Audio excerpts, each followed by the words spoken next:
Hey guys, Brian with Vet Source here checking in. What I've got today we're going to go ahead and do is kind of show the process of what we're going to do is in deconstructing this 1993 Allante that I picked up for parts last month. If you check back some of my other videos, you'll see that I had featured this car once I picked it up. So now what we're going to do is deconstruct this and show you guys a little bit of the process of what goes into this. And amazingly enough, if you've ever wondered how cars are deconstructed or taken apart, it's really not that difficult.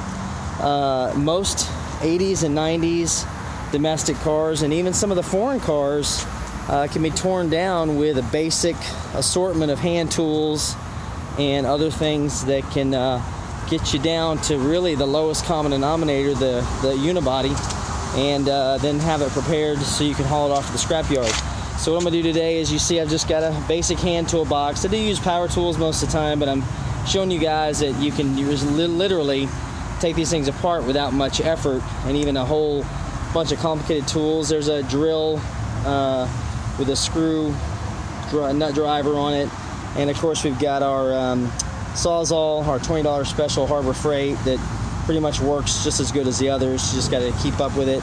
And of course the affectionately known the breaker bar, the Punisher we call it, to get to some of these areas. Now one thing I will tell you is when you're getting into tearing these cars down, or any car down for that matter, what you got to be aware of is that there's a lot of broken glass and sharp edges and steel that actually may not have been sharp before but is now. Like even this piece I'll give you as an example, this was all mangled and cut on that edge, and I actually cut the tip of my finger just reaching in there the other day and cut myself on it pretty deep, but I'm used to it. I've done this for so long. So if this is something you want to try on your own to start with, I recommend gloves, obviously safety glasses, things like that. But I'm going to start here at the front. I like to tear the cars down from the front to the back, top to bottom usually, wheels last, suspension and stuff like that, so I can roll it around as much as I need to. But I'm going to go ahead and focus on the front end and a lot of the stuff here that's under the hood.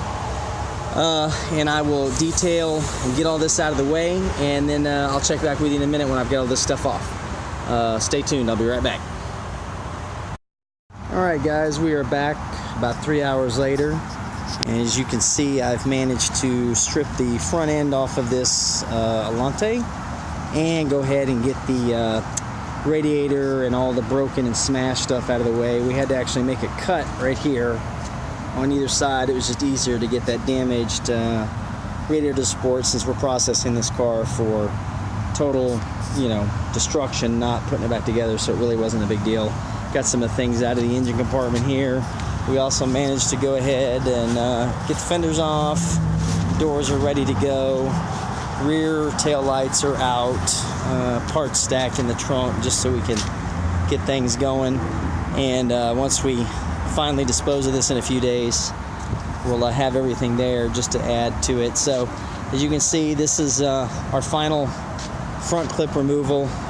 Tomorrow what we'll do is we'll focus on the rest of the body panels on the car, the doors, convertible top, trunk lid, rear bumper, and then I'll probably save dropping the engine and transaxle on the engine cradle, which will drop from below on the last day before Saturday, before we do our final removal of this car and send it off to the grave. So as you can see, everything, standard GM fare. This really actually is like a Cadillac Eldorado underneath everything.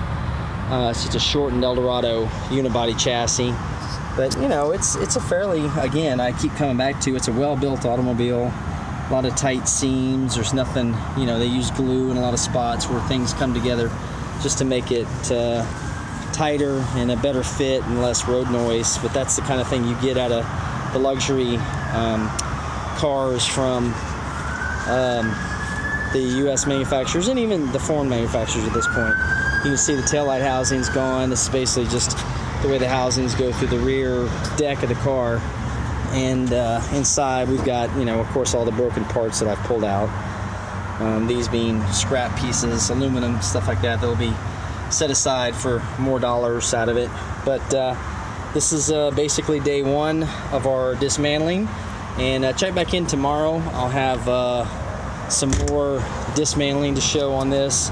before we get it out of here and off the trailer. So again, guys, I want to thank you all for watching and liking, commenting, and subscribing. My subscribe button's right there to the left if you want to subscribe, and if you want to check out some of my other videos, I have links right there below that as well. Thanks again, and we'll catch you tomorrow.